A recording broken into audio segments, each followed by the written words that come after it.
4,000 volunteers to help run Hull's year as City of Culture. More than 100 have already been signed up, and it's hoped they'll make as big a difference to 2017 here as the Games Makers did to the London 2012 Olympics. Here's our culture correspondent, Anne-Marie Tasker. Marching towards 2017, the first volunteers recruited for City of Culture.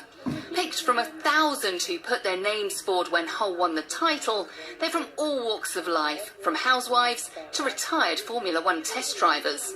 I was born and bred in Hull, and I just want to put something back into Hull, what Hull's given me. Being part of a team, being part of kind of the atmosphere and the celebration of Hull and its arts and culture, it's just going to be brilliant. It's the once-in-a-lifetime chance. It's never going to happen again. The moment the visitors set foot in Hull, they'll be greeted by an army of volunteers. They'll have all sorts of jobs, front of house, behind the scenes, dealing with the media, greeting visitors and showcasing what Hull has to offer. You don't have to be available for the whole year. We're having several waves of volunteers, and it's a really important thing for the city because it sort of transfers the spirit and the excitement of 2017 onto the people of Hull, and they can feel that they can really own 2017. Last year, Hull's Freedom Festival trialled official volunteer training, a test run for 2017. Yeah, have a good day. It's hoped it will produce volunteers like the Games Makers, whose foam fingers helped make London's Olympics. Today, the trust that paid for them pledged almost £3 million to 2017. People have to be trained, they have to have a uniform, they have to know what they're doing.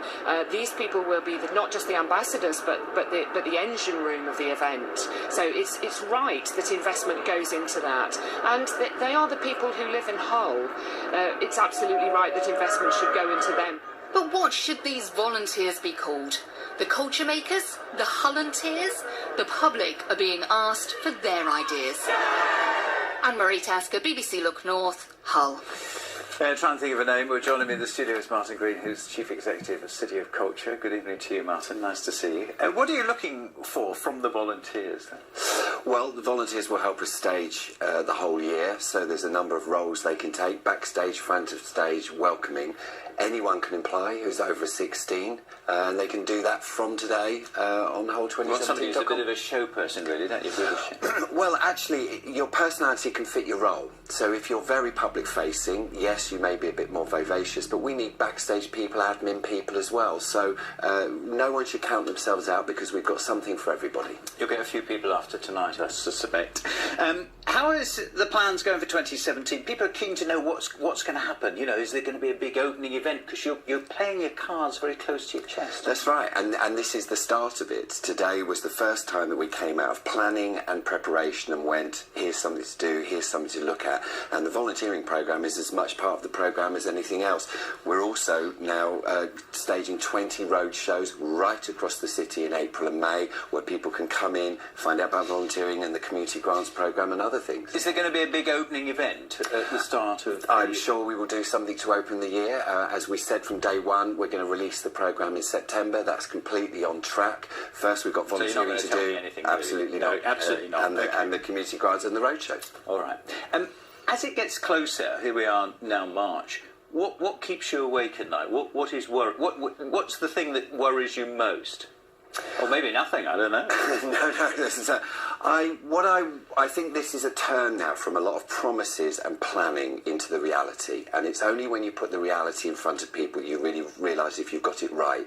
150 volunteers interviewed over the weekend, 80 of them today. Today was a big test for us to see if we got it right. What worries you most? Is that we can continue that energy and that planning. You've announced some more funding today, which is great news, and it's all very good. How far short of money are you at the moment? How much more money do you need for the... Well, 2.85 million from the Spirit of 2012 Trust is an amazing vote of confidence in the whole project. As you know, we've set ourselves the target of raising at least £18 million.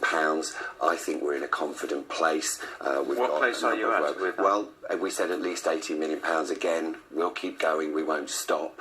But we'll you do still need more money. Oh, we'll never stop. It's a very simple thing. The more we have, the more we can do. Martin, very good to see you. I wish you well. Thank you very much, Steve, for coming in. I'm sure you get some volunteers from tonight. Thank you. Now, another story you might want to comment on tonight. Will you be putting your name forward as a volunteer for the City of Culture year? How excited are you about City of Culture celebrations next year? If you want to be in touch, of course, there's the details, the email address, looknorth@bbc.co.uk.